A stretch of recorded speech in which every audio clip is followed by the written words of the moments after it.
Welcome back to another episode of Quick Picks with the Geek. I am your host, Bro Power the Geek. All right, folks, time to buckle up because we got Taiyilake Super Saiyan Nueraji making his UFC debut. And yes, his nickname is literally Super Saiyan. This man didn't just grow up watching Dragon Ball Z. He apparently took notes and trained in the hyperbolic time chamber. Across from him is Kiefer BDK Crosbie, and no, BDK doesn't stand for Big Dangerous Killer, it probably stands for Badly Defends Kicks. Let's break it down. Taiyilake Nueraji, coming in as a minus 340 favorite with a record of 11-1. This guy has 10 knockouts in 11 wins, which means if you're his opponent, you've basically got the same odds of surviving that fight as a red shirt on Star Trek. His striking accuracy is solid at 48%, and he lands over 11 significant strikes per minute. To put that in perspective, that's like if Max Holloway drank a Monster, slammed a Red Bull Chaser, and decided to only throw elbows. His defense is decent at 58%, which means he's at least not blocking punches with his face every fight. Now, he's not bulletproof. The man has some kryptonite, or should I say crypto legs, because those leg kicks chew him up. Reddit fight nerds have already pointed it out. Chop the legs, and Super Saiyan goes back to regular Saiyan mode. He's also got a single leg takedown issue. In open space, he's tough to take down, but against the cage, someone who times it right can drag him down. Add in his habit of dropping his hands when overextending on counters, and you've got a few windows of opportunity. But so far regionally, nobody has really cashed that check. His only real question mark is experience. Great on the Asia-Pacific scene, but this is the UFC, where even prelim fighters could headline regional cards.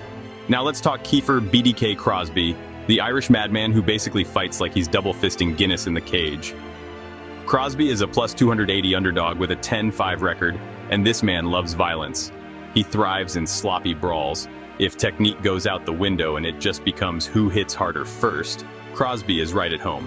He's got some nasty elbows, not just in the clinch, but literally everywhere.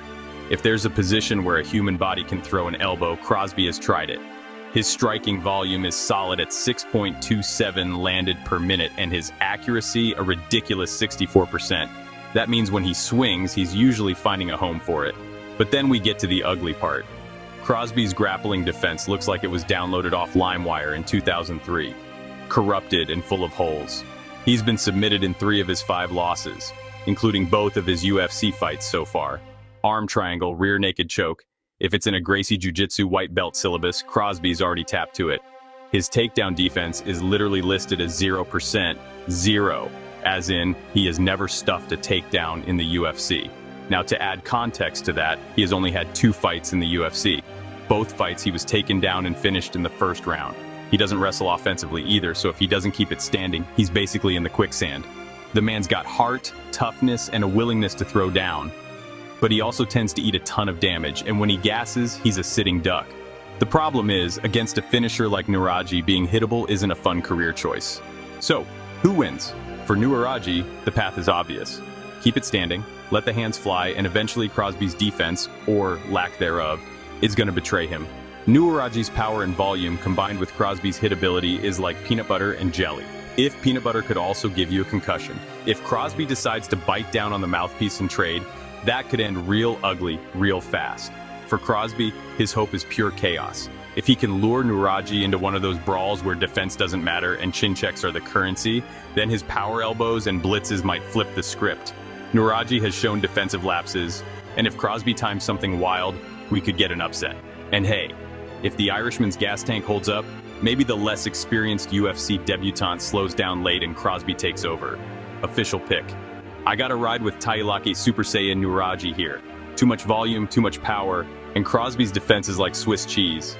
I think Nueraji clips him early, swarms with volume, and gets a first-round TKO. Crosbie is tough, but this matchup feels like walking face first into a buzzsaw. If you enjoyed this, go ahead and smash that like button. If you haven't subscribed yet, what are you waiting for? Hit that subscribe button and turn on notifications so you don't miss a beat when the next video drops. And don't be shy. Leave a comment below and let me know who you got winning this fight. Let's see who really has the crystal ball around here. Until next time.